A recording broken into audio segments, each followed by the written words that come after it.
Hello दोस्तों, इस video में हम कक्षा 10 गणित के तीसरे चैप्टर दो चर वाले रैखिक समीकरण युग्म इसके उदाहरण करेंगे। इस चैप्टर में कुल मिलाकर हैं 10 उदाहरण। इन सभी को इस वीडियो में हम करेंगे। इस चैप्टर के बाकी वीडियोस के लिए डिस्क्रिप्शन बॉक्स में और कमेंट बॉक्स में आप प्लेलिस्ट चेक करें, जिसमें प्रश्नावली के हल और परिचय का वीडियो भी आपको मिल जाएगा। तो इन उदाहरणों को एक एक करके करना शुरू करते हैं। पहला उदाहरण है, ग्राफ द्वारा जांच कीजिए कि समीकरण युग्म ये संगत है और अगर ऐसा है तो उन्हें हल कीजिए। देखो यहाँ पे लिखा है ग्राफ द्वारा हमको जांच करनी है। तो समीकरण का युग्म संगत कब होता है? समीकरण का युग्म संगत होता है जब उसका कोई ना कोई हल हो, या तो एक हल हो। एक हल के केस में जब हम ग्राफ बनाते हैं तो ऐसे लाइनें एक दूसरे को काटती हैं, और या फिर उसके अनंत हल हो। अनंत हल के केस में एक लाइन हमने ये खींची और दूसरी भी इसी के ऊपर आती है, यानी हम कहते हैं संपाती हैं, एक दूसरे के ऊपर आती हैं और वो लाइनें। ये दोनों केस जो हैं ये संगत वाले केस होते हैं।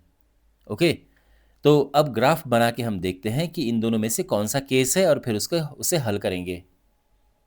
तो हमने यहाँ पर ये ग्राफ पेपर ले लिया है और अब एक एक करके ये जो समीकरण है इनको लेते हैं। तो पहले हमारे पास है x प्लस 3y बराबर 6।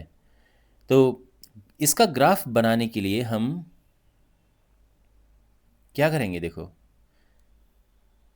इस तरह से हम छोटी सी टेबल बनाएंगे और पहले हम x0 रखेंगे, y निकालेंगे, फिर y0 रखेंगे, x निकालेंगे। तो जब x0 रखा हमने, ये 0 हो गया है, तो y क्या होगा? तो ये 0 हुआ है। अब ये 3 नीचे जाएगा तो y2 आ जाएगा। और जब y 0 है, जब ये 0 है, तो x क्या हो जाएगा? 6 हो जाएगा। ठीक, तो ये हमारे यह इसके बिंदु आ चुके हैं जिससे हम इसमें लाइन खींचेंगे। हमने क्या किया? पहले x0 रखा, y निकाला, फिर y0 रखा और x निकाला। ठीक है, तो यहां पर ये रखते हैं। तो जब x0 है, देखो ये जो लाइन होती है ये इसमें x अक्ष पर y0 होता है और y अक्ष पर x0 होता है, इस बात को ध्यान रखना। अब x0 है, y2 है, तो x0 तो यहां पर है, y2 ये हो जाएगा। ठीक है, आपको ऐसे लिखना भी चाहिए। आई मीन 1 2 3 4 5 6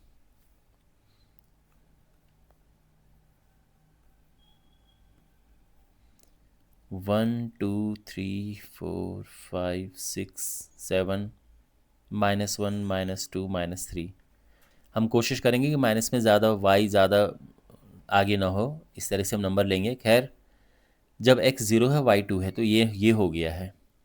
ठीक है, फिर जब x6 है, y0 है, y0 यहाँ पर है, x6 ये है।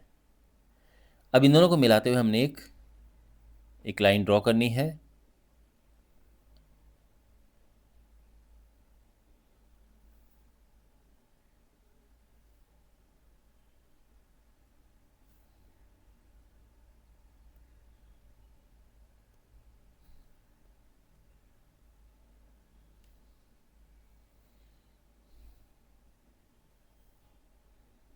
ठीक है, आप चाहो तो यहाँ पे लिख सकते हो, ये 6,0 है और ये है 0,2 ये बिंदु, और ये समीकरण का क्या है? x प्लस 3y बराबर 6।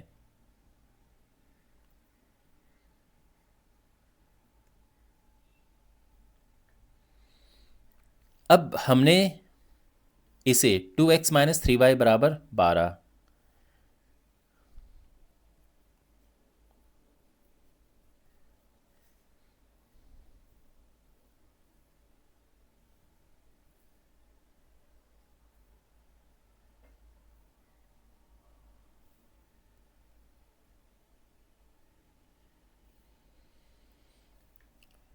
फिर वैसे ही हम करेंगे, x हम 0 रखेंगे, y निकालेंगे। तो अगर x 0 है तो y क्या है? ये 0 हो गया। y है, ये भाग में जाएगा 12/3, 3 चौको 12 -4। ठीक है ना, तो x आप 0 रखेंगे, y -4 आ जाएगा। और y अगर 0 है तो x क्या आएगा? तो इसको 0 रखेंगे तो 2 से भाग दे तो 6 आ जाएगा। तो ये है y -4 इधर है। अब हमने देखो एक बिंदु तो 0 - 4 है, x0 y - 4 ये है और एक 6 0 ये है, तो खींचते हैं।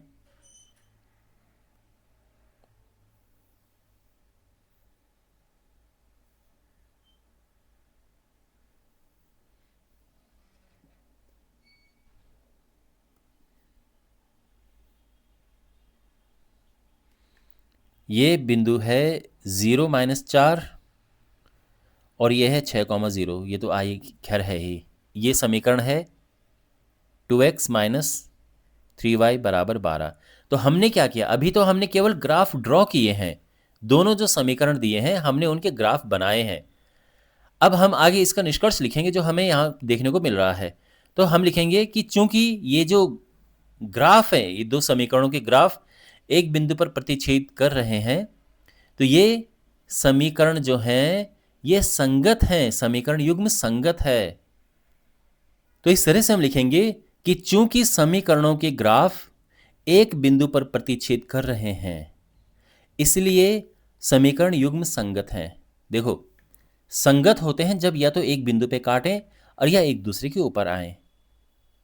लेकिन जब समांतर होते हैं, जब एक ऐसा है और एक ऐसा है, तो ये संगत नहीं होते, फिर असंगत होते हैं। खैर समांतर वाली बात तो है नहीं, एक बिंदु पे काट रहे हैं, तो ये संगत हैं। और इसका एक अद्वितीय हल है, मतलब एक ही हल है, क्योंकि एक बिंदु पे काट रहे तो एक हल है।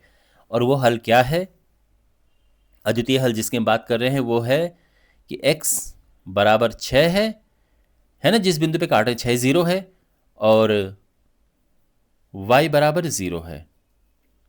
और ये आंसर आ चुका है, ठीक है। और इस तरह से पहला उदाहरण कंप्लीट होता है। आई होप आपको समझ आ गया होगा। दूसरा उदाहरण है, ग्राफ द्वारा ज्ञात कीजिए कि निम्न समीकरण युग्म का हल नहीं है, अद्वितीय हल है या अपरिमित रूप से अनेक हल हैं। ठीक है, तो सबसे पहला काम तो ये करना है कि इनके हमने ग्राफ ड्रॉ करने हैं। ओके, तो ग्राफ ड्रॉ करने के लिए हम ये ग्राफ पेपर है,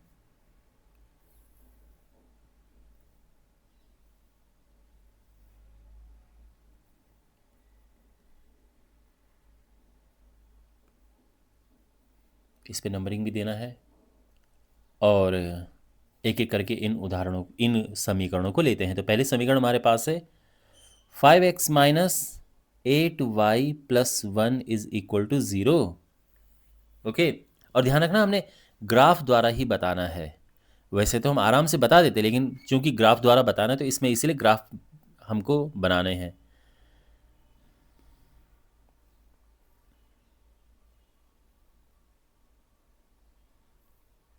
अब ये इतना आसान नहीं होने वाला है, इसको देख के ही लग रहा है कि इतना आसान है नहीं ये, क्योंकि यहाँ पर अगर हम x 0 रखते हैं तो y बराबर आ जाएगा 1/8, जो कि ड्रॉ करना बड़ा मुश्किल काम है। और y 0 रखते हैं तो x बराबर 1/2 आएगा, वो भी मुश्किल काम है। तो हमें कुछ ऐसा मान रखना है x और y का जो ठीक ठाक नंबर हमें मिले। देखो मैं आपको बताता हूँ, देखो क्या करना है हमने। अगर हम यहाँ पे ले 5x = 8y + 1, ठीक है, फिर x आ जाएगा, मतलब नहीं +1 नहीं, 8y तो प्लस का हुआ -1 और 5 आएगा नीचे। अब देखो y के ऐसे मान रखो जो x का मान भिन्न में ना आए, ठीक है। अगर हम y रखते हैं 1 तो 8 में से 1 गया, 7, 7/5 नहीं। 2 रखते हैं तो 8 दूने 16, 16 में से 1 गया 15, 15/5 3। क्या बात है, y 2 है और x 3। ऐसे रखते हैं, आप समझ रहे हैं। इसके अलावा अगर हम रखते हैं, इसके अलावा 3 नहीं, 8 × 32 नहीं, 8 × 45 नहीं, 8 × 48 नहीं, 8 से 56 नहीं, हाँ 56, 7 रखने पे आ रहा है। अगर हम y रखते हैं 7 तो 7 × 8 = 56 हो जाएगा, 56 में से 1 गया 55, 55 और ये आराम से कट जाएंगे, पर बहुत बड़ा नंबर आएगा। छोटा रखते हैं कुछ। अगर हमने y रखा -1 तो -8 -1 -9 आ जाएगा, -9/5 नहीं, पूरा पूरा नहीं जा रहा है। -2 रख के देखें, 8 दूने 16, -16 -1 -17 हो जाएगा, नहीं। 8 y -3 रख के देखें, 8 × 3 = 24 -1 ये होता है -25, ये कट जाएगा। Very nice. तो y जब हम रखेंगे -3 तो x आ जाएगा -5। ठीक है, y 7 रखने पे भी आ रहा था, y 7 रखने पे, पर x 11 आ रहा था। तो बड़े बड़े नंबर हैं यहाँ पे, फिर उसके लिए हमें ग्राफ और बड़ा बनाना पड़ता, इसलिए मैंने ये नहीं लिया, है ना। नहीं तो कोई नहीं, ये भी ले सकते थे अगर आप ग्राफ पेपर बड़ा बनाना चाहो। तो यहाँ पर हमने क्या किया, आप ये सोच रहे होंगे कि सर सीधा यहाँ पे y 0 रखो ना और x निकालो, पर आपको पता है कि ये भिन्न में आ जाएगा। भिन्न में फिर यहाँ पे पॉइंट रखने में थोड़ा दिक्कत होगी, इसीलिए हम ऐसा प्रयास करते हैं कि ऐसा लिखो और फिर एक एक करके ट्राई करके देख लो कि y के किस मान पे x का मान बिल्कुल एक पूर्णांक आ रहा है, जिससे कि यहाँ पे पॉइंट रखने में आसानी रहे। तो हमने पहले y 2 रखा तो x 3 आया, जब y -3 रखा तो x -5 आया। ठीक है, तो पहला बिंदु तो है x 3 y 2, x है 3 y 2, x 3 y 2 ये है। फिर है x -5 y -3, x -5 ये है, y -3 ये है। अब इनको ज्वाइन करते हुए हम खींचेंगे,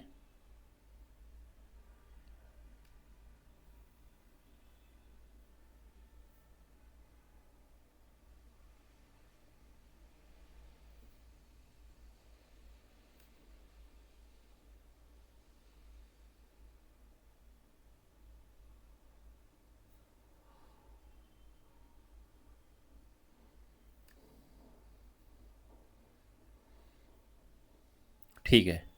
यहाँ पे आप चाहो तो पॉइंट रख सकते हो, ये 3 2 है और ये है -5 -3। ठीक है, अब है हमारे पास ये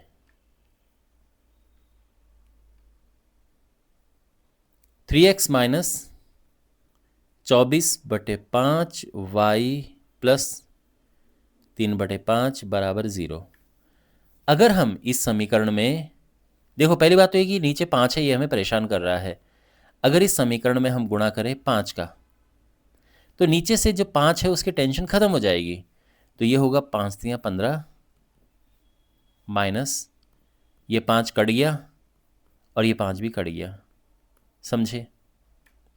ठीक है, अब दूसरा अगर आप नोटिस करें यहाँ पे कि अगर हम इसमें 3 से भाग दे दें, क्योंकि 3 सबको काट रहा है, तो अगर ऐसा होता है ना कि कोई नंबर सबको काट रहा है तो भाग दे दो, उससे काट दो। तो ये हो जाएगा 5x - 8y + 1 = 0। ओके, और कमाल की बात यह है कि जो ये समीकरण है ये वही समीकरण आया है, सेम। और यहाँ पर जब हम इसका ग्राफ बनाएंगे तो ये तो सेम ही आएगा। तो हम ये कहेंगे कि इसका ग्राफ जो हमने पीछे बनाए उसके समपाती होगा, क्योंकि दोनों एक ही समीकरण बना रहे हैं। तो इस तरह से हम लिखेंगे कि यह समीकरण एक ही है, जो ये है ना यहाँ पे समीकरण 1 समीकरण 2 यहाँ पे नाम दिए हैं ना। तो हम ये कहेंगे कि ये जो है, ये जो समीकरण हमने ये निकाली है समीकरण 2 को सरल करके, ये वापस समीकरण 1 ही आ चुकी है। तो जब हम इनके ग्राफ बनाएंगे तो ये एक दूसरे के ऊपर आएंगे, संपाती होंगे, क्योंकि एक ही समीकरण है वो। तो हम ये लिखेंगे कि यह समीकरण एक ही है, इसीलिए दोनों समीकरणों के ग्राफ संपाती होंगे। ठीक है, और इस वजह से इस समीकरण युग्म के अनंत हल, अपरिमित रूप से अनेक हल होंगे।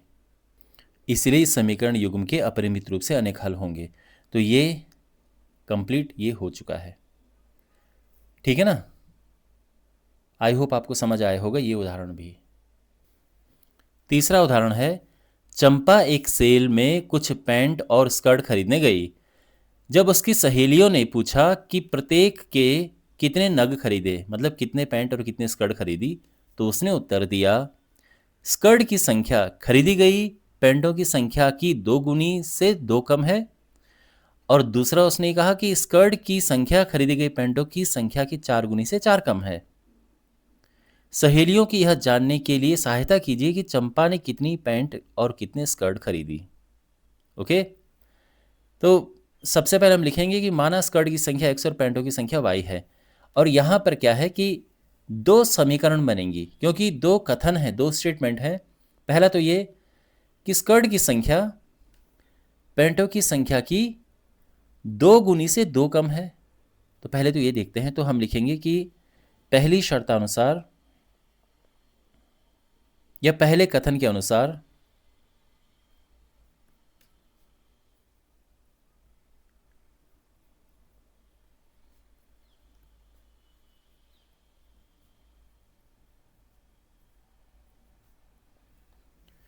स्कर्ट की संख्या, देखो स्कर्ट की संख्या को हमने x लिया है, पैंटों की संख्या को y लिया है। फिलहाल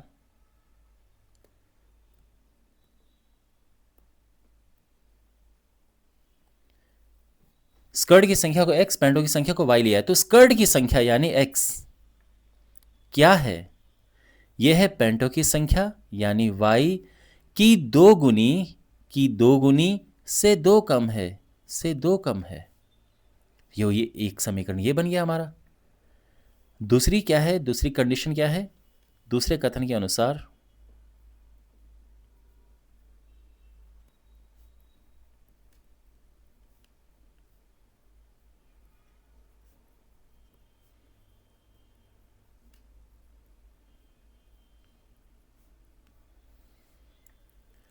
स्कर्ट की संख्या खरीदी गई पैंटों की संख्या के चार गुनी से चार कम है। स्कर्ट की संख्या यानी x कितनी है? खरीदी गई पैंटों की संख्या यानी y की चार गुनी से चार कम। ये हमारी दूसरी समीकरण बन गई।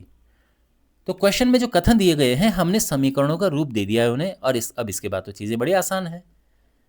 हमने इनको हल करना है। पहली बात तो ये कि क्वेश्चन में ये लिखा नहीं है कि हमने कौन सा मेथड अप्लाई करना है। हमने ग्राफ मेथड लगाना है या प्रतिस्थापन विधि या विलोपन विधि, कोई भी हम लगा सकते हैं।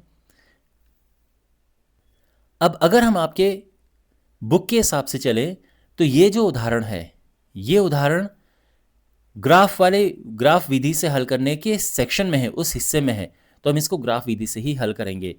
लेकिन एग्जाम में अगर आपके पास क्वेश्चन आता है और कोई विधि मेंशन नहीं है तो फिर आपका जो मन है वो लगाओ, है ना। फिर आराम से प्रतिस्थापन विधि लगाओ, x की जगह पे इसको रखो, y आ जाएगा 1 और x आ जाएगा यहाँ पे अच्छा 0। इस तरह से आ जाएगा। खैर, तो यहाँ पे हमने ग्राफ बनाना है।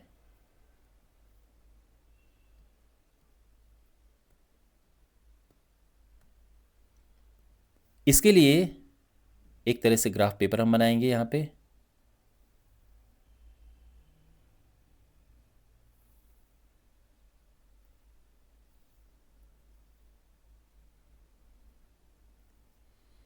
एक्स एक्स डैश,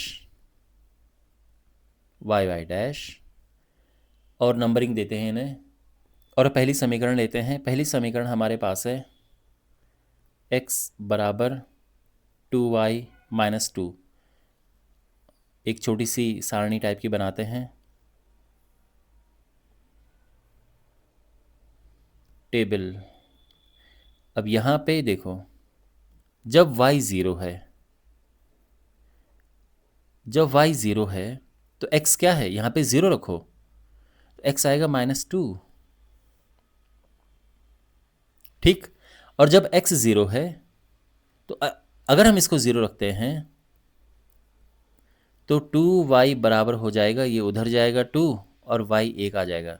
तो जब x 0 है y 1 है, ठीक। तो ये हम यहाँ पर लिखेंगे। जब x -2 है y 0 है, ध्यान रखना इस पे y 0 होता है। तो ये एक बिंदु तो ये आ चुका है।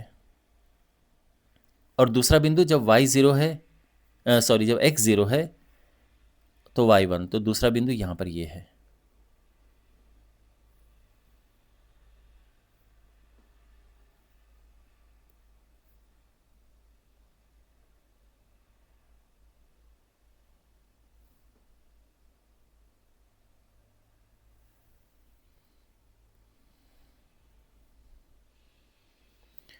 ये बिंदु है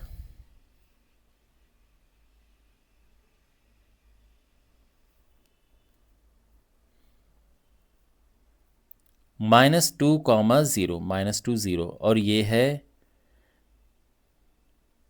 1 नहीं, x 0 है यहाँ पे और y 1 है। ये समीकरण है x बराबर 2y-2। ठीक है, तो हमने इसे यहाँ पे ड्रॉ कर दिया है।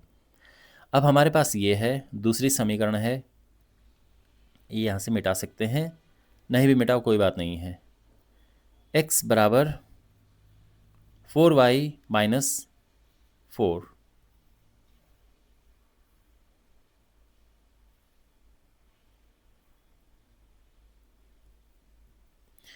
यहाँ पर अगर हम x को 0 रखते हैं तो y आता है 1। x को 0 रखा, y 1 आया। एक काम करते हैं, पहले y 0 रखते हैं, x -4 है ना, ये 0 रखा, ये -4 आ गया। और अगर हम x को 0 रखते हैं तो y 1 आ रहा है, इसको 0 रख के देखो तो 4y-4 आ जाएगा, 4y बराबर 4 आ जाएगा और y बराबर 4/4 यानी 1।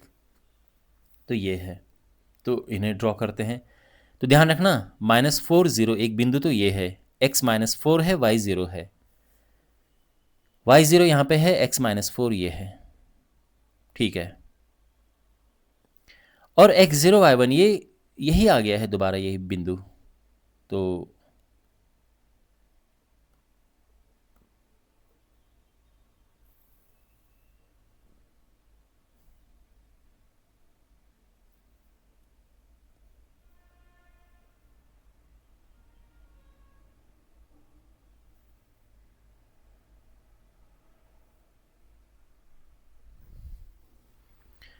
ये बिंदु है -4, 0। ओके, और ये तो खैर है ही हमारे पास लिखा हुआ है।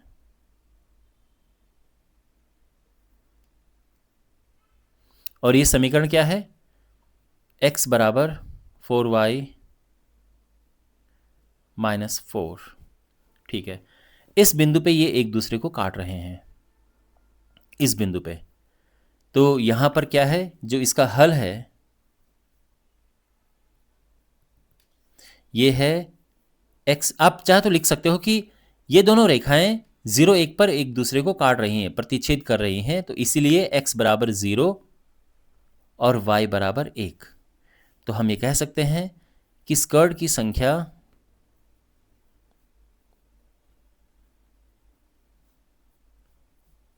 जीरो है एंड पैंटों की संख्या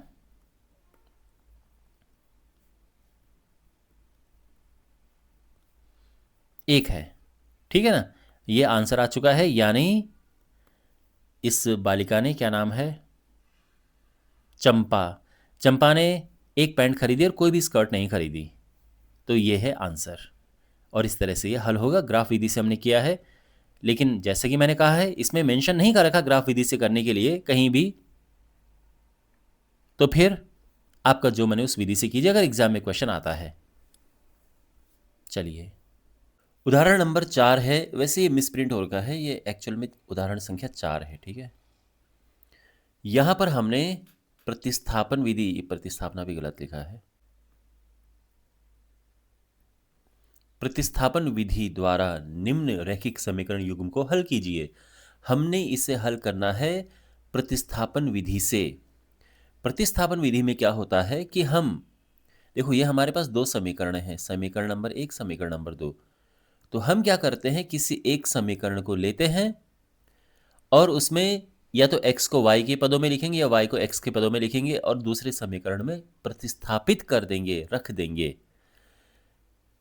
इससे होता क्या है मैं अभी आपको बताऊंगा, लेकिन यहाँ पे हम सबसे पहले लिखेंगे कि समीकरण 2 से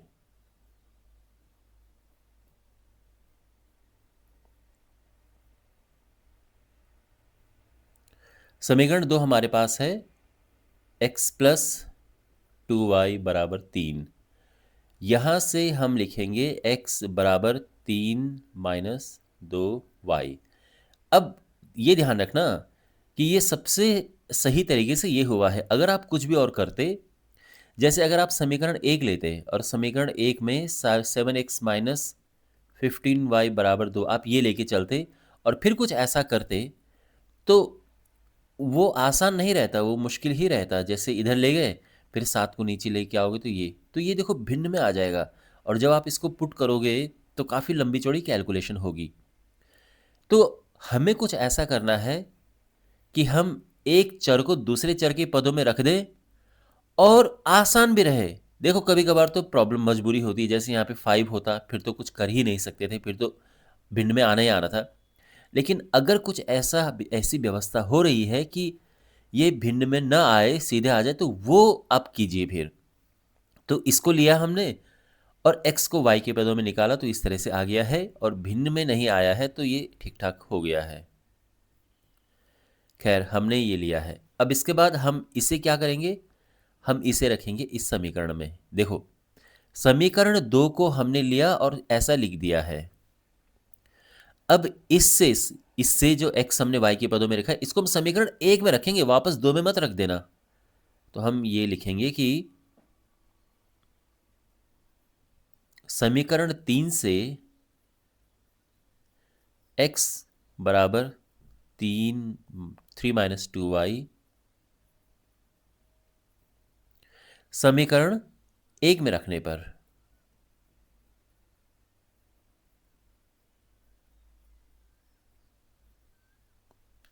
तो ये हो जाएगा। देखो समीकरण 1 क्या है, 7x minus 15y is equal to 2।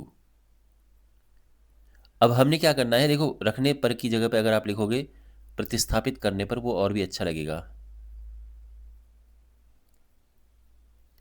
प्रतिस्थापित करने पर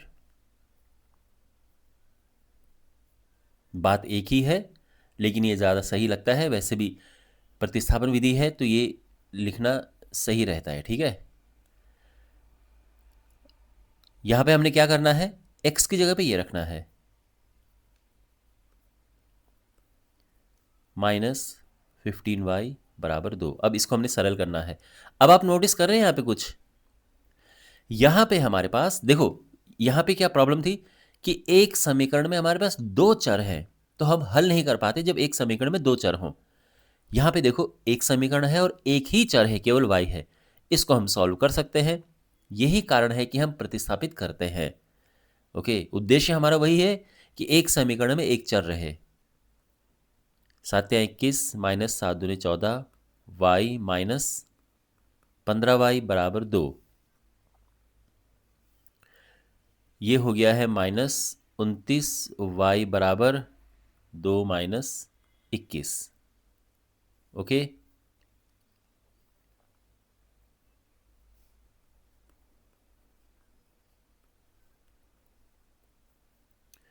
इक्कीस में से 2 गया 19 आएगा, 19 आ गया, लेकिन बड़े का चिन्ह आता है, माइनस से माइनस कटा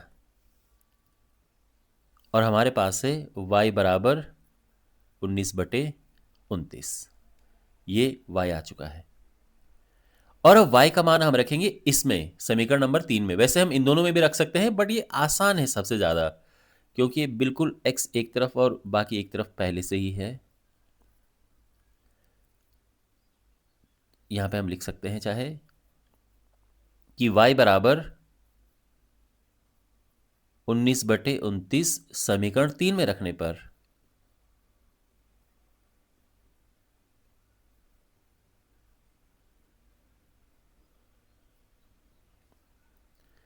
तो ये हो जाएगा x बराबर 3 माइनस 2y है, y है 19/29, और ये हो जाएगा 19 दूनी 38,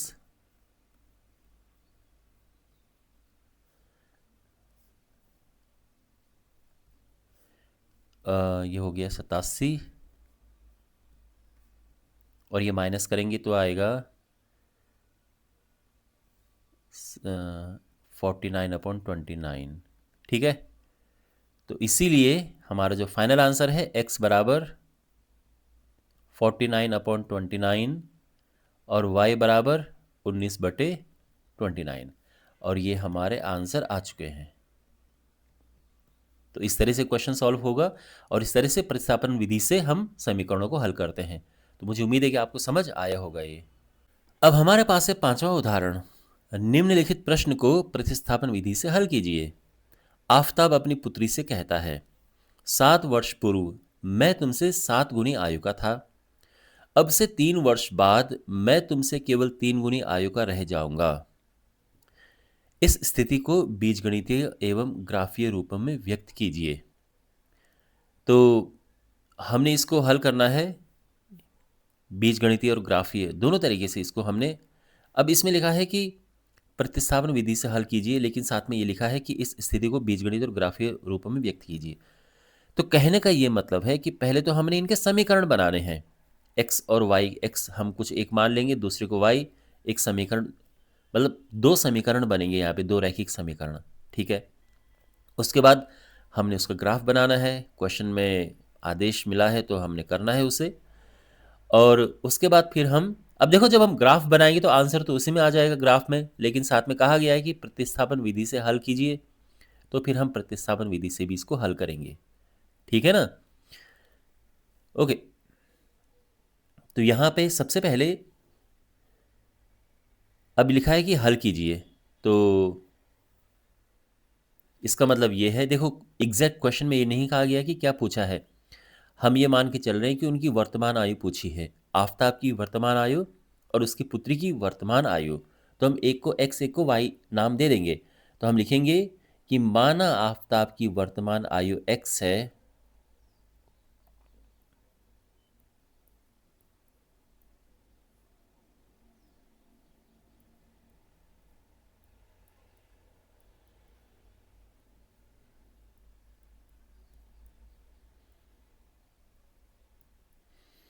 और पुत्री की वर्तमान आयु y है। ठीक है, ये अभी का सीन है। अब इसमें 2 परिस्थितियां हैं। एक है 7 वर्ष पूर्व, तो 7 वर्ष पूर्व, 7 साल पहले, 7 वर्ष पूर्व की पहले परिस्थिति समझिए। 7 साल पहले आफताब की आयु क्या रही होगी? देखो उनके आपस के संबंध की अभी बात करते हैं कि एक्स वाई में क्या रिलेशन आएगा। पहले तो 7 वर्ष पूर्व आफताब की क्या आयु थी?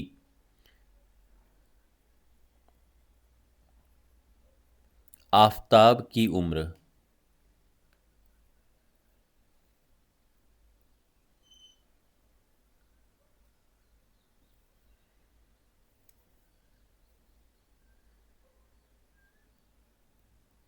सात वर्ष पूर्व आफताब की उम्र x माइनस 7, इतना वर्ष। और पुत्री की उम्र, तो पुत्री की उम्र अभी y है, तो 7 साल पहले क्या होगी? तो y में से 7 कम कर दो। समझ गए ना? 7 साल पहले जो अभी की आयु थी उनमें से 7 वर्ष हमने घटा दिए हैं। अब प्रश्नानुसार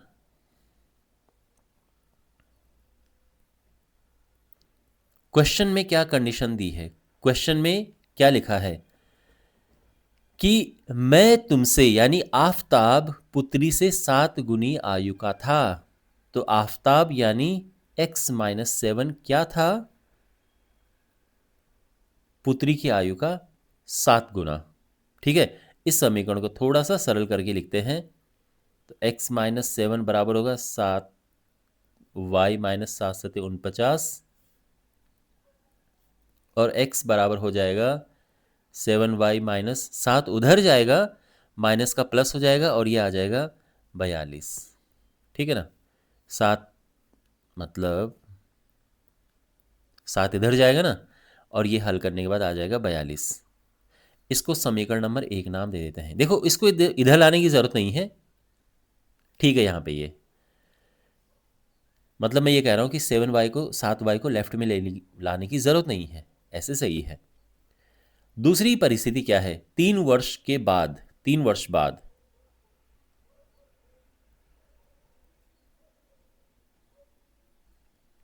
3 वर्ष बाद आफताब की उम्र। तो पहले तो उनकी अलग अलग उम्र का हिसाब किताब करते हैं। आफताब की उम्र अभी है x, 3 वर्ष के बाद में 3 और ऐड हो जाएगी उसमें। और पुत्री की उम्र अभी है y, 3 वर्ष के बाद 3 और प्लस हो जाएगा उसमें। ठीक है ना यहाँ तक? और फिर वही प्रश्नानुसार, यानी क्वेश्चन में क्या कंडीशन दी है।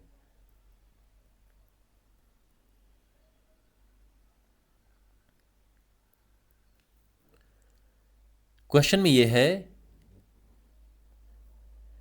कि 3 वर्ष के बाद तुमसे केवल 3 गुनी आयु का रह जाऊंगा। ओके, यानी आफताब की उम्र और क्या हो जाएगी, ये है पुत्री की उम्र, उसमें 3 गुना, है ना। आफताब कह रहा है कि मैं यानी आफताब पुत्री की उम्र का 3 गुना रह जाएगा या 3 गुना हो जाएगा, जैसे भी आप समझें ये। तो ये हमारे पास समीकरण इस तरह से बनेगी। इसको सरल करके लिखते हैं। तो x+3 बराबर 3y+9, x हो जाएगा 3y, 3 उधर जाएगा तो 9 में से 3 गया 6, और ये हमारी आ गई है दूसरी समीकरण। तो पहले तो हम एक काम करते हैं, इसको ग्राफ में लिखते हैं और फिर प्रतिस्थापन विधि से इसको हल करेंगे। पहले देखो, ये जो है ये हमने लिखा है, ये है इन परिस्थितियों का बीज गणितीय निरूपण। जब हम एक्स वाई में ऐसे लिखते हैं ना, तो इसको कहते हैं क्या, बीज गणितीय निरूपण। ओके, मतलब समीकरण 1 और समीकरण 2 प्रश्न में दी गई परिस्थितियों का बीज गणितीय निरूपण है। ठीक है, समीकरण 1 और समीकरण 2 प्रश्न में दी गई स्थितियों का बीज गणितीय निरूपण है। अब हमने क्या करना है कि इनका ग्राफीय निरूपण करना है। तो दोनों समीकरणों को एक साथ लिख देते हैं। यहां पर एक है x बराबर 7y-42,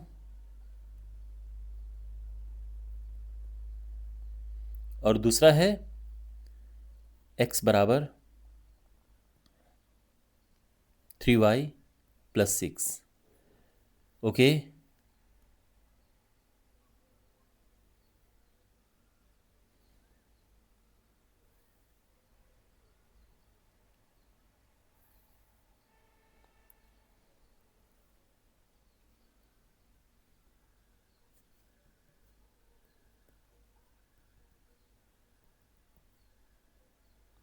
देखो एक इंपॉर्टेंट पार्ट यहां पर है कि ये नंबर क्या लिखे हैं हम, और यहां पर नंबर जो मैं लिखे हैं ये 1 2 3 4 5 6 नहीं लिखा है, क्योंकि x और y उनकी उम्र है, आयु है। तो आयु मुझे ऐसा लग रहा है कि उनकी 30-40 वर्ष के आसपास होगी। पिता की आयु, पुत्री की आयु होगी 7-8 साल, जो भी है, 10-12 जो भी है। तो इसीलिए यहाँ पर जो नंबर है 1 2 3 4 नहीं लिखेंगे, क्योंकि 1 2 3 4 लिखेंगे तो ज़्यादा 7-8 आएगा, 8-10 तक आएगा। तो जब ग्राफ बनेंगे यहाँ पे तो वो एक दूसरे को काटेंगे तो नहीं यहाँ पे। अगर यहाँ पर मैंने नंबर ऐसे लिखे 1 2 3 4 करके, तो फिर ग्राफ एक दूसरे को नहीं काटेंगे, क्योंकि जहाँ पे ग्राफ करते हैं वो तो आंसर होता है, वो तो उनकी उम्र होगी, उनकी आयु। और आयु है करीब 30-40 वर्ष के आसपास, तो फिर क्या करें।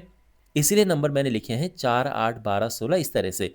और ये देखो 4 8 12 5 10 15 20 लिखने से ज़्यादा सही है मेरे हिसाब से कि 4 8 12 16 लिखो, क्योंकि 4 का आधा करना भी आसान होता है और उस आधे का भी आधा करना आसान होता है। लेकिन अगर मुझे 0 और मान लो कि यहाँ पे 5 होता और मुझे 2 रखना होता है यहाँ पे कि 2 कहाँ पे आएगा, तो प्रॉब्लम हो जाएगी।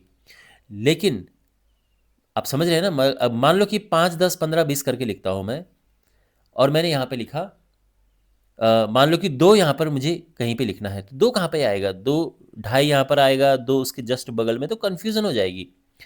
अगर मैं 4 8 12 16 करके लिखता हूँ तो ये बहुत सही है। 2 में लिख सकता हूँ बिल्कुल इन दोनों के बीच, और 3 अगर लिखना है तो बिल्कुल इन दोनों के बीच, इसको और इसके बीच।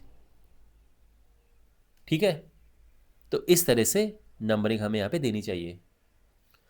और अगर आप कंफ्यूज, अगर आप ये भी सोच रहे हैं कि हो सकता है उनकी उम्र 60 वर्ष हो, फिर तो ये भी कम पड़ गया ना, तो बात तो सही है। तो इसके लिए अगर आप चाहो तो पहले इसको हल ही कर दो, प्रतिस्थापन विधि से कर लेना। ओके, वैसे जहाँ तक मुझे लग रहा है इसका ग्राफ बीच में कट जाएगा यहीं पे। चलो ग्राफ बनाते हैं। तो हमारे पास है, तो उसमें क्या करते हैं, पहले एक समीकरण लेते हैं और इसमें हम इस तरह से बनाते हैं। अगर आपको आइडिया होगा कि कैसे हमने जब ग्राफ सीखे थे बनाने, तो उसमें क्या करते थे, इस तरह की एक छोटी सी तालिका बनाओ अब हमने यहाँ पे लिखने, तो देखो पहली बात तो ये कि यहाँ पर हम ये काम तो कर नहीं सकते कि x को 0 रखो, y आएगा, क्योंकि x 0 रखने से, हाँ वैसे x 0 रखा जा सकता है, x को 0 रख सकते हैं क्योंकि y एक बढ़िया सा नंबर आ जाएगा 6। अगर x हमने 0 रखा तो 7y बराबर आ जाएगा 42 और y बराबर आ जाएगा 7 छक्के 42। बहुत बढ़िया, ठीक है। हमने ध्यान रखना है कि यहाँ पर यही नंबर हो जो यहाँ पे सामने दिख रहे हैं। अब देखो y 0 नहीं रख सकते, क्योंकि y 0 रखा तो x तो -42 आ जाएगा ना, -42 कहाँ पहुँच जाएगा, हमारे पास इतना तो है नहीं यहाँ पे, तो y 0 नहीं रखेंगे, y कुछ ऐसी संख्या रखेंगे कि x हमें ठीक ठाक मिल जाए। अगर हमने y रखा, मान लो कि 7 सते 49, 7 रख सकते हैं, बिल्कुल 8 रख सकते हैं। y अगर हम 8 रखें तो x आ जाएगा 8 सते 56, 56 में से 42 गया 14। ये बढ़िया है, हम ये कर सकते हैं। तो इस तरह से, ओके। इवन y हम 10 भी रख सकते हैं, y अगर हम 10 रखते हैं तो ये 28 आएगा, और यहाँ हमें आराम से कोई दिक्कत ही नहीं होगी रखने में, अगर y हमने 10 भी रखा तो। खैर, लाइन ड्रॉ करते हैं। तो पहली बात तो ये पॉइंट है x 0 y 6 कहाँ पर है, x 0 है इस लाइन पे और y 6 है यहाँ पर, तो बिल्कुल ये तो हमें मिल गया है। x 14 y 8, x 14 है यहाँ पे इनके बीच में और y 8 ये है, तो बिल्कुल ये परफेक्ट। अब इनको ज्वाइन करते हुए हम लाइन खींचेंगे।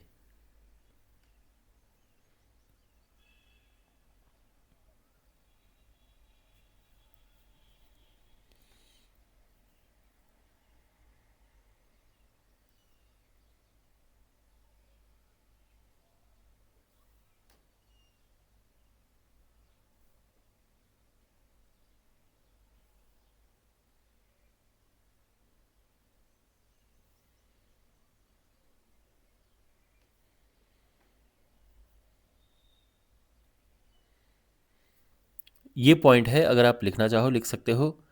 ये है 0 6 और ये है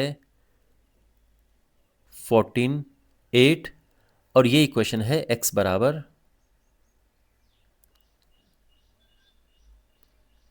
7y माइनस 42, ठीक है। दूसरी समीकरण है x बराबर 3y प्लस 6। इसके लिए भी बनाते हैं एक छोटी सी टेबल।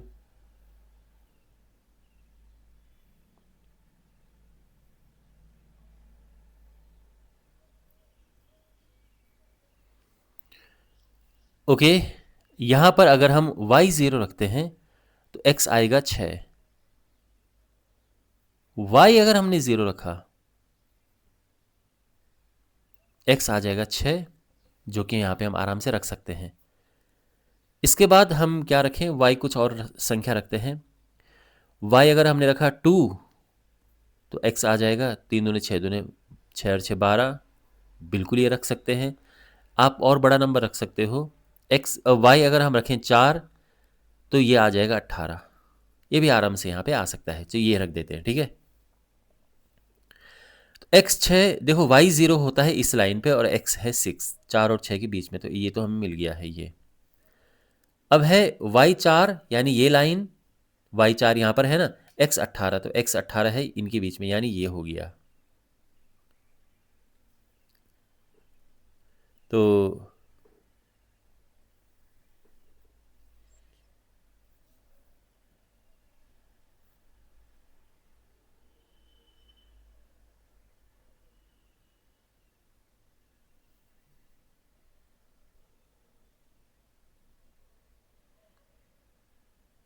ठीक है,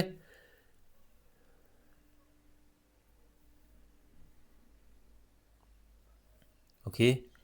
यहाँ पर ये बिंदु है, x यहाँ पर 6 है और y 0 है, ये है x यहाँ पर है 18 और y यहाँ पर है 4, ओके। ये यहाँ पर मिल रहे हैं, तो ये इसका हल है। और इसके हिसाब से इसके हिसाब से ये देखो, ये यहाँ पे जा रहा है ना, ये अगर आप देखें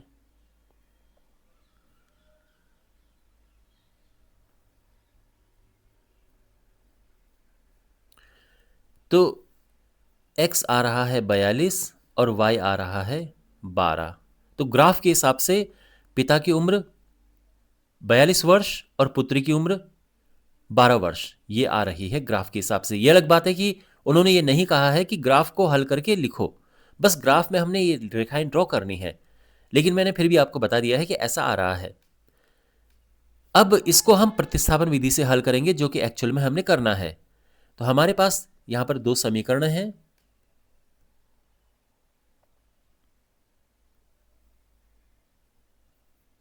x बराबर 7y माइनस 42 और दूसरी x बराबर 3y प्लस 6।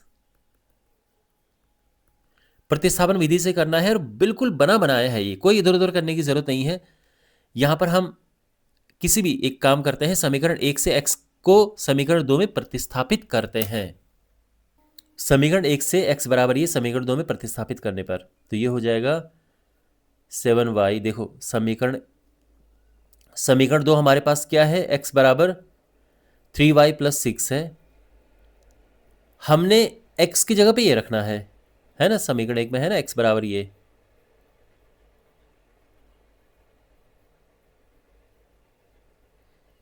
y वालों को एक तरफ रखो और x वालों को एक तरफ। तो ये हो जाएगा 4y बराबर 48 और y बराबर 48/4 यानी 4 12 चौको 48। तो y 12 आ चुका है।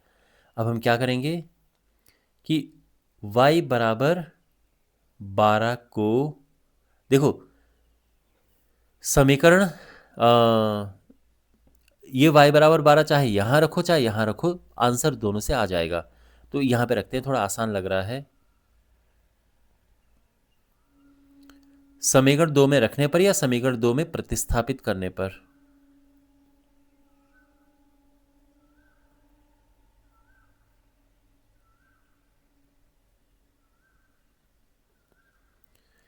तो ये x हो जाएगा, देखो x है 3y प्लस 6,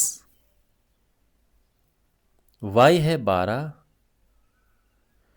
तो 12 36 प्लस 6 और ये हो जाएगा 42। ठीक, तो फाइनली हम लिखेंगे देयरफॉर x बराबर है 42 और y बराबर है 12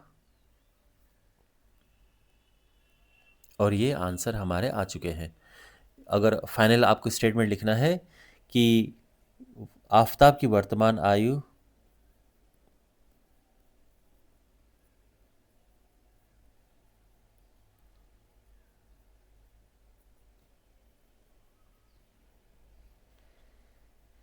42 वर्ष और पुत्री की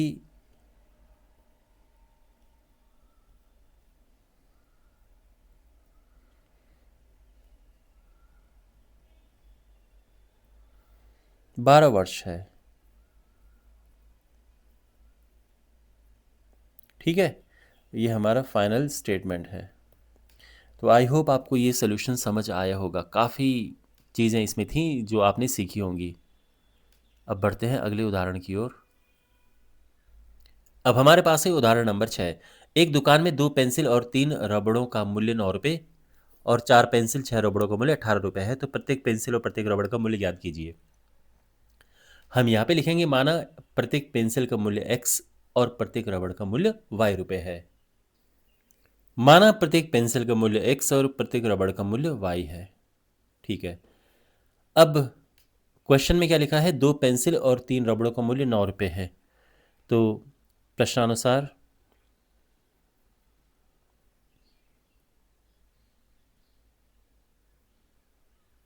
अब जो क्वेश्चन में कंडीशन है उनके हिसाब से इक्वेशन बना देंगे, समीकरण बना देंगे। 2 पेंसिल यानी 2x और 3 रबड़ों का मूल्य यानी 3y ये है 9, और दूसरा है 4 पेंसिल यानी 4x, और 6 रबड़ों यानी ये है 18। ये है समीकरण नंबर 1, ये है समीकरण नंबर 2। ठीक है, अब हमने इनको हल करना है प्रतिस्थापन विधि से और x और y के मान याद करने, लेकिन देखने से लग रहा है कि इससे मान तो नहीं निकलेंगे। क्यों? आप सोचो, देखो यहां पर अगर आप इस पूरे समीकरण में 2 का गुणा करें तो ये मिल जा रहा है, 2 दूने 4, 2 तिया 6, दोनों में 18। तो ये कहने का मतलब है कि एक ही समीकरण है। तो यहां पर जब हमें मान याद करना होता है तो यहां पर हमारे पास अलग अलग समीकरणें होनी चाहिए। तो अगर ग्राफ के हिसाब से भी देखेंगे हम, तो ये कुछ ऐसा आएगा कि मतलब कुछ ऐसा आएगा कि जैसे एक ग्राफ ये है, एक लाइन ये है और दूसरी भी इसी के ऊपर बन गई, तो हमें एक हल नहीं मिलेगा। हम एक पेंसिल और एक रबड़ का मूल्य ज्ञात ही नहीं कर सकते हैं इन समीकरणों से। ठीक है ना? तो इसको कैसे लिखेंगे हम? लेकिन हमने इसमें प्रतिस्थापन विधि का यूज करना है क्योंकि ये प्रतिस्थापन विधि वाले हिस्से का क्वेश्चन है। ठीक है, तो हम क्या करेंगे, समीकरण 1 लेंगे हम और x या y का मान समीकरण 2 में रख देंगे। तो हम लिखेंगे समीकरण 1 से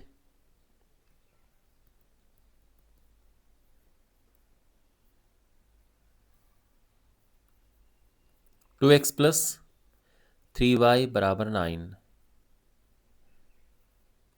3y 9 माइनस 2x, और y हो गया 9 माइनस 2x अपॉन 3, और ये है हमारी समीकरण नंबर 3। अब हम यहां से इसमें रखेंगे समीकरण 2 में, तो हम लिखेंगे समीकरण 3 से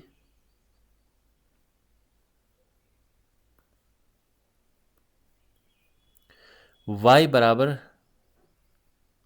ये समीकरण, अब देखो समीकरण 1 को ही हमने पलट के ये लिखा है, तो वापस 1 में तो रखेंगे नहीं, समीकरण 2 में रखेंगे।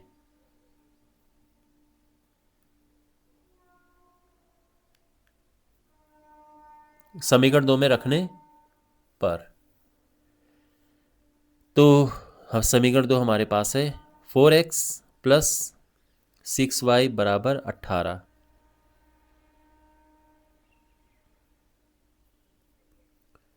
6y, 6 तो ये है और y की जगह पे हमने ये लिखना है 9 माइनस 2x अपॉन 3। ठीक, और ये कट गया है, तो ये आ जाएगा 4x प्लस 9 दूने 18 माइनस 2 दूने 4। समझ आ रहा है सब? और अब 4x से 4x कट गया है, तो ये क्या आ गया है, 18 बराबर 18।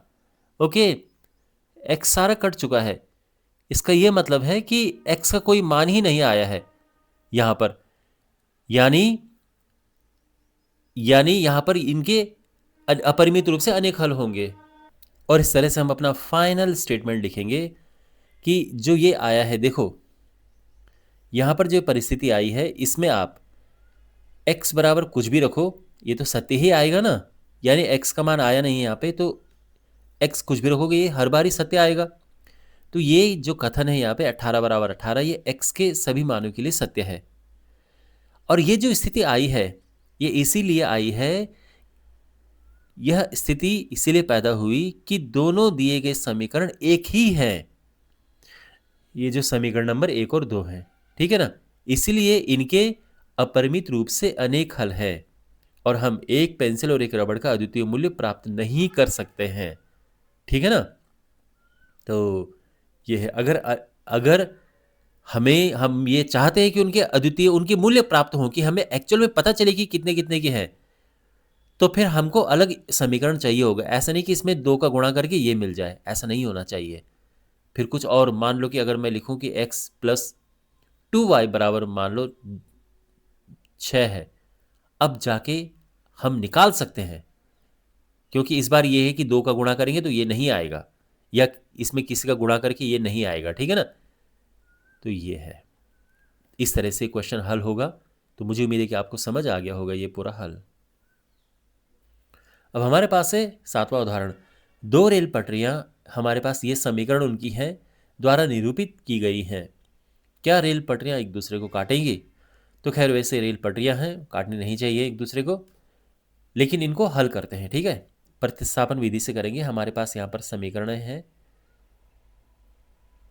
-4 बराबर 0, समीकरण नंबर 1। दूसरी है 2x प्लस 4y माइनस 12 बराबर 0।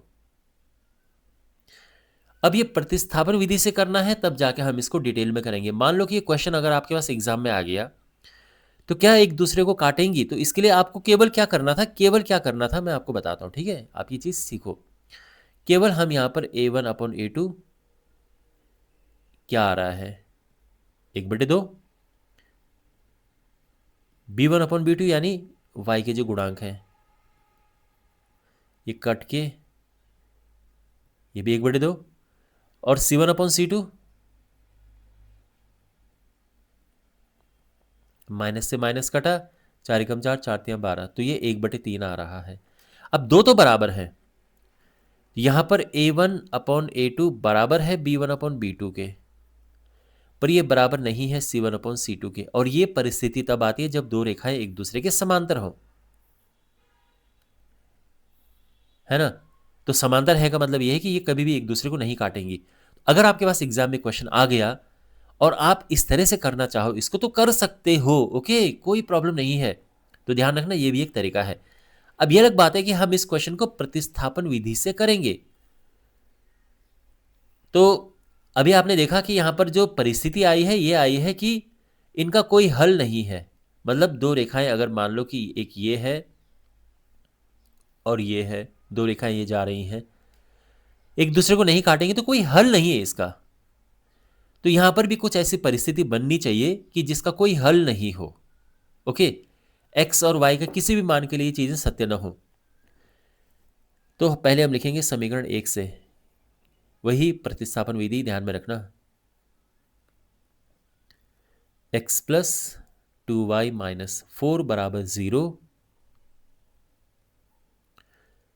x बराबर क्या होगा, तो ये -2y उधर जाएगा, -4 का +4 हो जाएगा,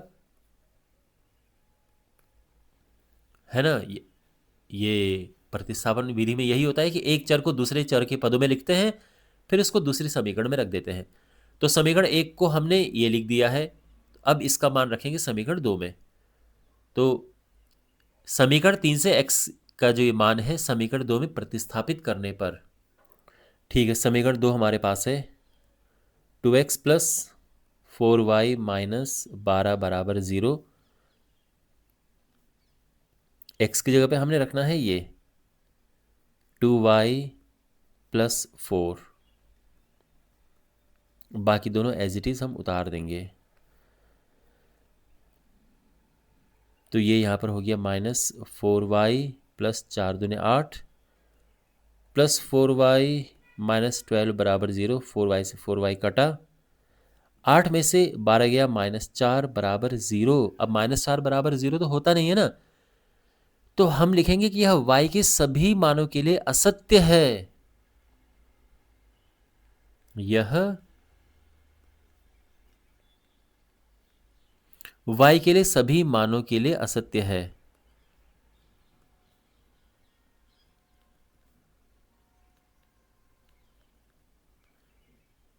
असत्य है, इसीलिए x और y का यहां पर कोई भी हल नहीं है, या इसीलिए समीकरण 1 और 2 का कोई हल नहीं है।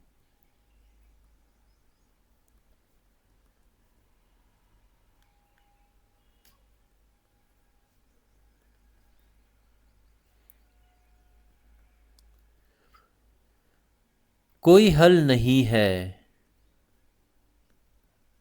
ठीक है। और इसीलिए हम ये कह सकते हैं कि ये पटरियां एक दूसरे को कभी नहीं काटेंगी। और फाइनली हम ये लिखेंगे कि इससे हम इस निष्कर्ष पर पहुंच सकते हैं कि ये दोनों पटरियां एक दूसरे को कभी नहीं काटेंगी, ठीक है। और इस तरह से ये क्वेश्चन भी हो चुका है।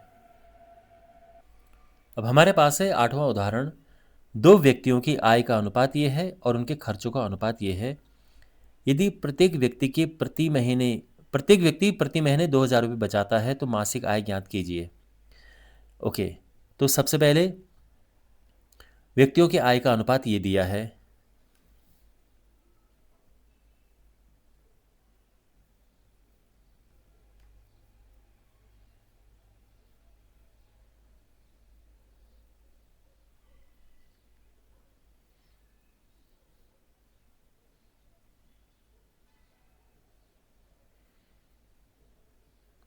ये आय का अनुपात है।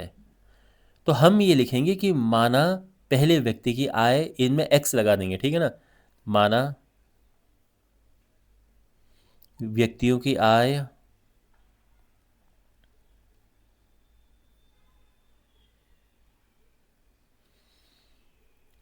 एक की 9x और दूसरे की 7x है। तो हमने इसमें x लगा दिया है। आय का अनुपात दिया था हमने, एक 9x और दूसरे का 7x कर दिया है। अब एक खर्चों का अनुपात, उनके खर्चों का अनुपात।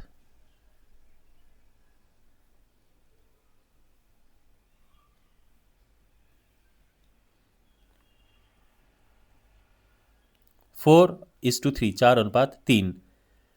तो फिर वही, माना उनके खर्चे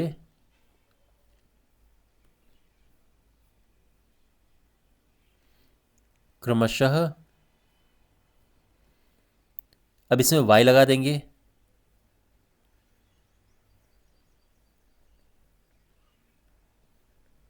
ठीक है, तो आय का अनुपात दिया है 9:7। मैंने एक की आय ले ली है 9x और दूसरे की 7x, x लगा दिया है दोनों में। और खर्चे का अनुपात दिया है 4:3। तो उनके अलग अलग जो खर्चे हैं इसमें y का मैंने कर दिया गुणा, तो ये 4y और ये 3y। ये समझ आ गया। अच्छा, अब देखो उनकी बचत है। तो आय तो है पहले वाले की 9x और खर्चा है 4y। तो हम लिखेंगे प्रश्नानुसार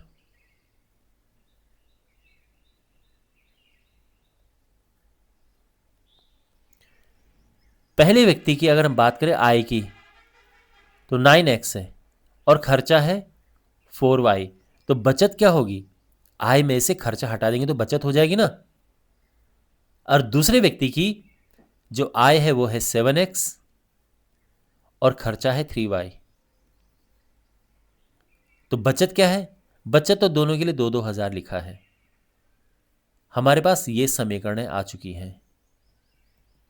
ये बात समझ में आई। देखो क्वेश्चन में क्या था कि उनकी आय का अनुपात दिया है, तो हमने दोनों में x लगा दिया। पहले की 9x दूसरे की 7x। खर्चा पहले का 4y दूसरे का 3y है ना।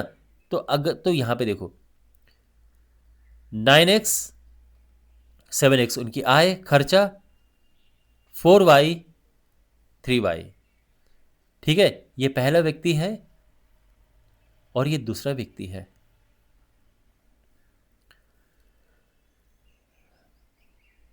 पहले व्यक्ति के आय में से खर्चा घटाएंगे तो बचत आ जाएगी जो कि 2,000 रुपये है। दूसरे व्यक्ति के आय में से खर्चा घटाएंगे तो बचत आ जाएगी जो कि फिर 2,000 रुपये है। तो ये है, समझ गए आप। अब इनको हमने हल करना है, ध्यान रखना हमने इन्हें हल करना है विलोपन विधि से। कैसे करेंगे, तो विलोपन विधि में क्या करते हैं, किसी एक चर का गुणांक एक जैसा कर देते हैं। तो यहां पे y का गुणांक एक जैसा करेंगे क्योंकि x का गुणांक करना भी आसान नहीं है। इसमें 7 का इसमें 9 का गुणा करना पड़ेगा, तो y का कर दो। इसमें इसके लिए क्या करना पड़ेगा, 3 का गुणा करना पड़ेगा और इस समीकरण में 4 का गुणा करना पड़ेगा क्योंकि फिर ये 12-12 हो जाएंगे और इनके गुणांक एक जैसे हो जाएंगे। तो हम लिखेंगे समीकरण 1 में 3 से और समीकरण 2 में 4 से गुणा करने पर हमें क्या मिलेगा। 3 से गुणा करेंगे 9×3 = 27, x माइनस 4×3 = 12, 3×2 = 6। इसमें 4 से करेंगे 4×7 = 28, x माइनस 4×3 = 12, 4×2 = 8। ठीक है, तो अब ये हमारे पास दो समीकरण आ चुकी हैं। आप इनको नाम दे सकते हैं समीकरण 3 और समीकरण 4। अब क्या करना है, तो यहां पर देखो ये 12y और ये 12y है, दोनों का चिन्ह एक जैसा है, तो इनको काटने के लिए इनके चिन्ह बदलने पड़ेंगे, है ना। एक जैसे चिन्ह है ना, तो हमें घटाना पड़ेगा। हम लिखेंगे कि समीकरण 4 से समीकरण 3 को घटाने पर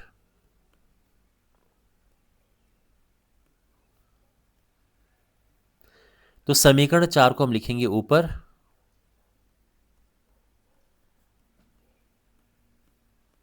और ये लिखेंगे नीचे,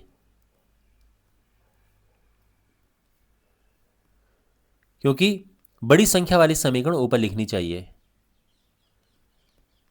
बड़ी संख्या वाली समीकरण से छोटी संख्या वाली समीकरण को घटाएंगे हम, तब माइनस का टेंशन नहीं होता है। अब इनके चिन्ह बदलेंगे, ये प्लस से माइनस हो जाएगा, ये माइनस से प्लस हो जाएगा और ये प्लस से माइनस हो जाएगा, ठीक है। ये तो कट गया प्लस माइनस, इसीलिए हमने चिन्ह बदले ताकि अलग अलग चिन्ह हो जाए और ये कट जाए। 28 में से 27 गया एक एक्स, तो केवल एक्स लिखेंगे। 8 में से 6 गया 2000, तो एक्स आ चुका है 2000, ठीक है। पूछा क्या है क्वेश्चन में, आय पूछी है, तो आय पूछी है तो 9x और 7x उनकी आय है, तो कहने का ये मतलब है कि y निकालने की जरूरत नहीं है। अगर खर्चे पूछे होते तो y निकाल के हम यहां पे रख देते, केवल आय पूछी है तो x निकल चुका है, इतना पर्याप्त है। तो एक 9x दूसरा 7x, ध्यान रखना, तो इसीलिए उनकी आय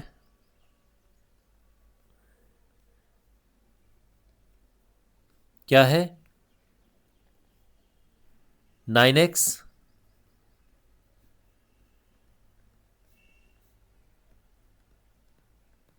ये है, दूसरे की 7x,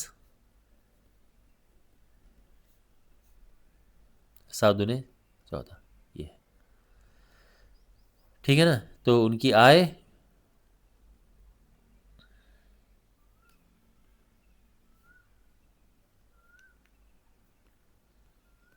18,000 और 14,000 है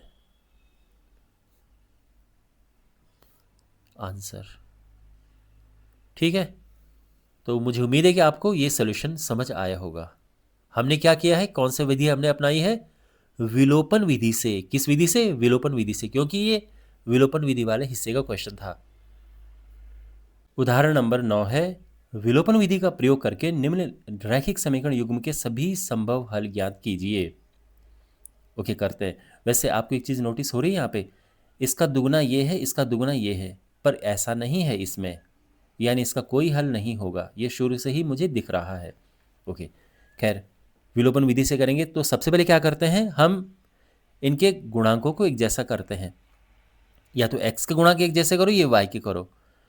तो यहां पर अगर हम x के गुणांक को एक जैसा करें तो क्या होगा, इसमें 2 का गुणा करना पड़ेगा, तो ये 2 दूने 4, 3 दूने 6 और इस तरह से, मतलब, ठीक है। तो हम लिखेंगे कि समीकरण 1 में 2 से गुणा करने पर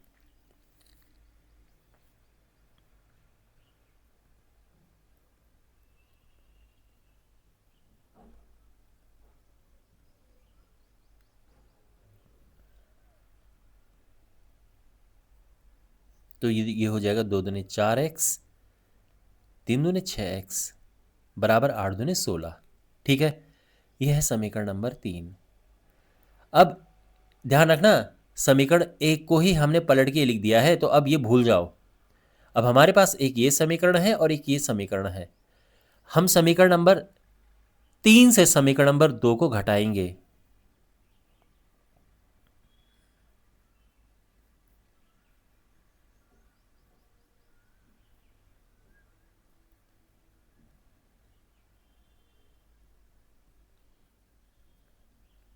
तो ये आ जाएगा क्या, देखो, समीकरण 3 को लिखो ऊपर, समीकरण 2 को लिखते हैं नीचे,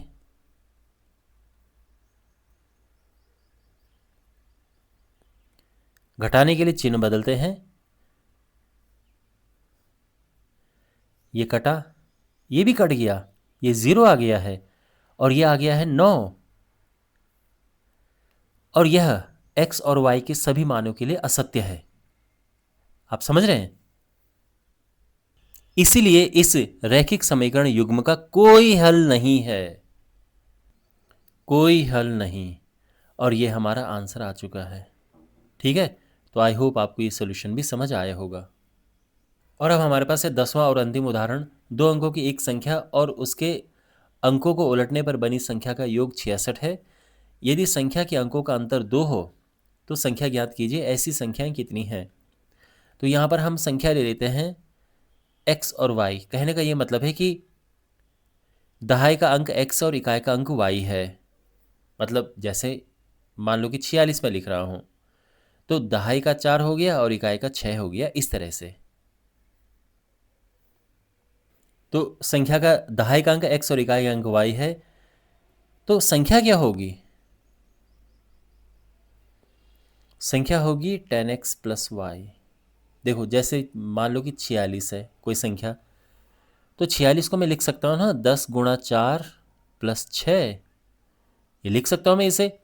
ऐसे ही कोई संख्या है जिसमें दहाई में x और इकाई में y है, तो मैं इसको लिख सकता हूँ ना 10 गुणा x प्लस वाई। ध्यान रखना ये x गुणा y नहीं है, दहाई में x और इकाई में y है। जैसे दहाई में 4 इकाई में 6 है वैसे ही, इसलिए मैंने ये लिखा है। ठीक है, ये होगी संख्या। अब अंकों को पलटने पर बनी संख्या, अंकों के पलटने से प्राप्त संख्या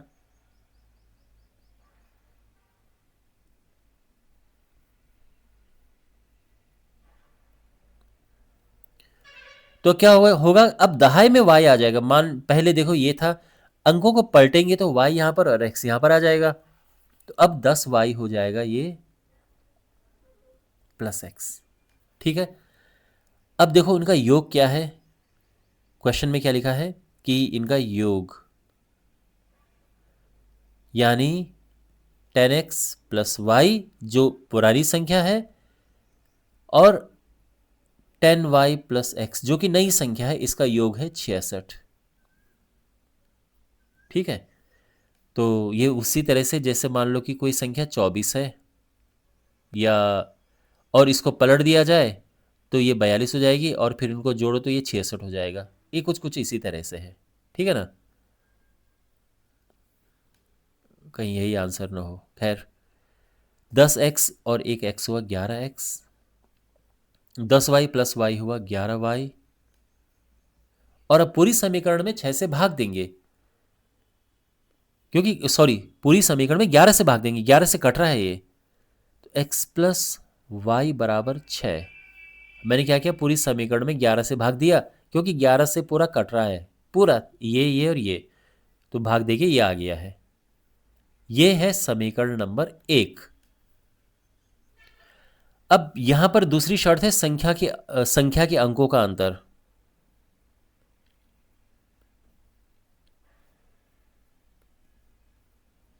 क्या है? 2 है। अंक एक तो x और दूसरा y है, क्योंकि संख्याएं मैंने इस तरह से ली थी, दहाई में x और इकाई में y, तो इनका अंतर 2 है। अब कमाल की बात यहां पर देखो, ध्यान देने वाली बात यह है कि हो सकता है y बड़ा हो। देखो यहां पर जिस तरह से मैंने लिखा है, तो ये x में से y को घटाएंगे तो 2 आएगा। मैं इसको ऐसे भी तो लिख सकता था भाई, जब अंतर की बात है तो अंतर x माइनस वाई ही नहीं है, y माइनस एक्स भी तो एक अंतर होता है ना। तो ये है, तो दोनों ही हम ले सकते हैं। खैर फिलहाल मैं ये ले रहा हूं, यह है समीकरण नंबर 2। और अब ये दोनों समीकरणों को हम हल करेंगे, तो हमारे पास है x प्लस वाई बराबर 6, x माइनस वाई बराबर 2। इनको हम सिंपली जोड़ेंगे तो ये कट जाएगा, x प्लस एक्स हुआ 2x, ये हुआ 6 2 8, और यहाँ से x आ जाएगा 2 नीचे चला जाएगा 4, x आ गया है। x के मान को हम इसमें रखेंगे समीकरण नंबर 1 में, तो y आ जाएगा 2, है ना। पूरा लिखेंगे हम, x के मान को समीकरण नंबर 1 में रखने पर इस तरह से पूरा लिखेंगे तो ये आ जाएगा। तो अब x हमारे पास ये है और y हमारे पास ये है, तो संख्या क्या है? जैसे मैंने कहा था संख्या है 10x प्लस वाई। तो x अपना 4 और y 2, 40 प्लस 2 यानी 42। ठीक है ना। और अगर इतना नहीं भी लिखना है, आपको पता है कि दहाई की संख्या 4 है, इकाई की संख्या 2 है, तो हो गया 42। सीधे ही आप लिख सकते हैं कि संख्या बराबर 42। ठीक है। अच्छा, और दूसरी संभव संख्या क्या है? दूसरी संभव संख्या मतलब और क्या हो सकता है? तो देखो, आपको याद आ रहा है मैंने क्या कहा था? मैंने यहां पर यह कहा था कि मैंने ये बड़ा लिया है, ये छोटा लिया है, x में से y को माइनस करके 2 लिखा है मैंने। लेकिन यह भी तो हो सकता है कि ये वाली संख्या बड़ी हो, तो इसीलिए इनको पलट दो और दूसरी संभावित संख्या ये हो जाएगी। तो इसीलिए संख्याएं क्या है?